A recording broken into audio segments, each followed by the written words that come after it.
مرحبا بكم في قناة الجي ريفيو. إذا كنت مهتما باكتشاف أسرار المال والأعمال في الجزائر، فلا تنسى الضغط على زر الاشتراك وتفعيل الجرس ليصلك كل جديد.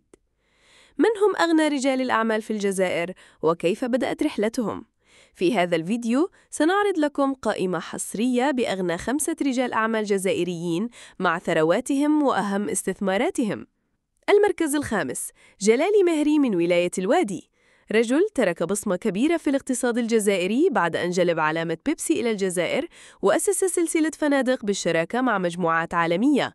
استثماراته في السياحة والمشروبات والعقار جعلت ثروته تصل إلى حوالي 400 مليون دولار. المركز الرابع، عائلة بن حمادي من قسنطينة والبويرة، صاحبة مجمع كوندور المتخصص في الإلكترونيات والهواتف والتجهيزات المنزلية. توسعت أنشطتها لتشمل الإعلام والسياحة، وتقدر ثروتها بما يفوق مليار دولار. المركز الثالث، علي حداد من تيزي وزو، مؤسس مجمع حداد للأشغال العمومية، أحد أكبر شركات البناء والطرقات في الجزائر، كما استثمر في الإعلام والرياضة. ثروته تقارب 1,800 مليون دولار.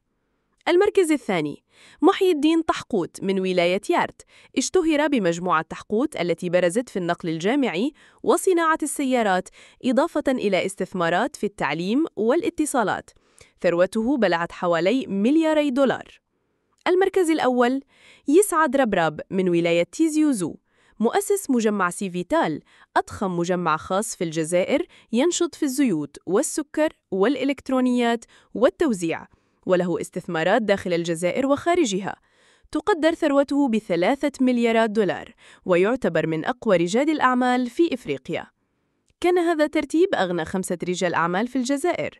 من برأيكم يستحق أن يكون في القائمة القادمة؟ شاركونا آراءكم في التعليقات، ولا تنسوا الاشتراك في قناة الجي ريفيو، لأن دعمكم هو سر استمرارنا.